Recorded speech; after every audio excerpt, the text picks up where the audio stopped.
Okay, so far, the last, I don't know, dozen or so sessions, we've addressed the quality. We've addressed the dynamic fog. Now what I want to do is address that blue coloring. So let me go find a keyframe that has the blue coloring. Actually, this one right in here. Yeah, I think that one right here. Let's pull that down into main, recalculate it.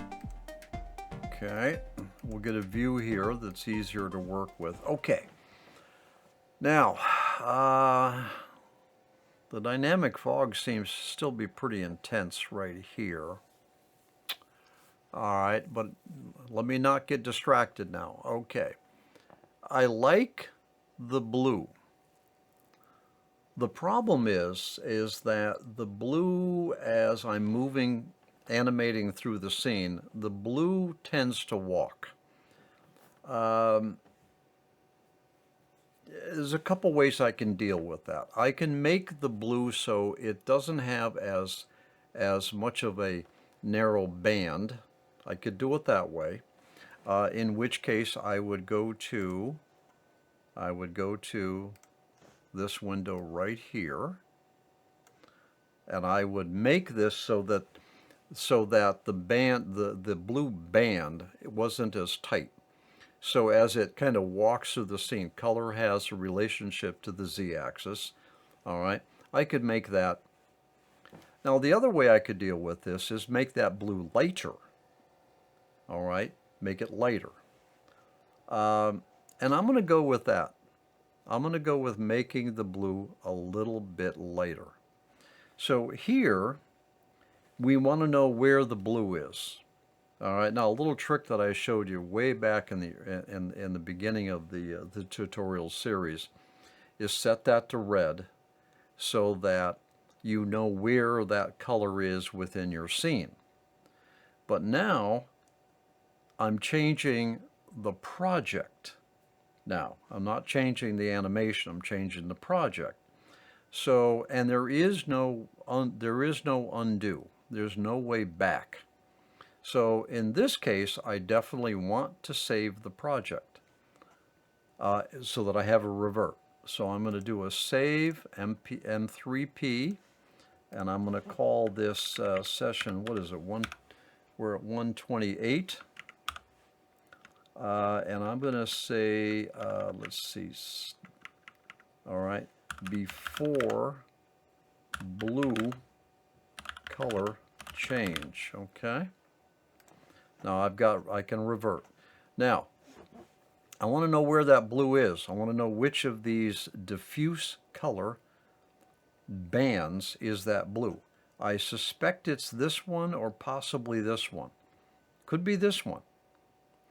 So I'm going to come in here and I'm going to right mouse click on that and make that red. And okay, so it looks like I have found it, but it's also here too. A little trick I can do now is come in here and make that a bright yellow. Okay, good. So these two bands are the blue that I'm concerned about. Okay. Let's go back here. Now I want to make this, I still want this to be a blue, but I don't have an undo, so I don't know where this blue is. All right, I don't know what I had before. All I want to do is I want to lighten the blue that I had. Now I could fuss around here and I could find a blue that I'm happy with, or I could revert. So I'm going to cancel this and I'm going to revert. So I'm going to open an M3P. There it is. I got to recalculate now. All right, so I've restored, and now my diffuse color bands are back to the blue, which I just want to slightly modify. I want to lighten them. So let's do this. Let's right mouse click into that. There is my current color. It's down in here somewhere. All I want to do is lighten. So all I need to do is to pull that up, just lighten it. All right, like that. You see how it lightened it in here? I'm going to lighten a little bit more up here. I'm okay, I can revert. I'm not too concerned about not getting it quite right. All right, there we go. Now I'm going to come over here and I'm going to do the same thing. I'm just lightening it. Unfortunately, I can't see a preview, all right, on the graphic itself. All right, so I just have to kind of play with it right in here, okay it, and to have it applied. A little bit too light, I think. Okay, there we go. All right, okay. So, okay, so what I have here, I still have the blue, but it's not as blue intense. So it kind of adds some character to the environment, but it doesn't, it's not so blue that it overwhelms. As a matter of fact, I might actually go a little bit, yeah, a little bit lighter on both of those blues. Okay.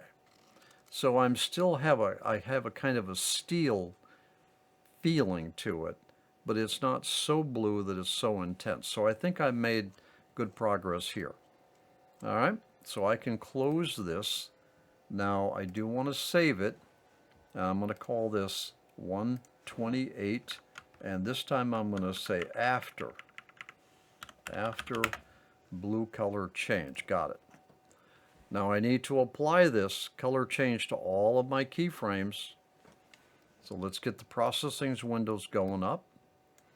All right, and it's still checked on. All the light and color settings is still checked on. Push that in. All right. Now, up in here, all of these keyframes here are still showing the old blue. All right, and you know, the old, you know, anything prior. Now let's see if I can re-render all keyframe preview images and see whether or not that blue is softened. All right. Now I'm not really sure if it, okay, they're good. Okay, so it worked on it and it applied it. So, okay. Now, so what I'm going to do now, I modified the animation. So now I'm going to come in and I'm going to say 128 after color changes. Yeah, okay, good. After blue color change. Got it. Okay, so okay. Let's just arbitrarily take any of these frames here and pull it down into my main and recalculate. Okay, that took 24 seconds to render. But let's just take a look now. Let's see what we got. So here is the scene as it looks at the beginning of the subframes of keyframe 20. All right, my blue is lighter, a little lighter. The dynamic fog is still so intense. It's just too intense. All right, so I'll tell you what, let's end this session here. When we come back, I'm going to work on that dynamic fog. I got to do something about that. That's too bright, it's too intense, and it's just washing out a lot of the detail in the scene, okay? So let's address that, and I think we're going to be in pretty good shape once we address that dynamic fog. I'll see you in the next session.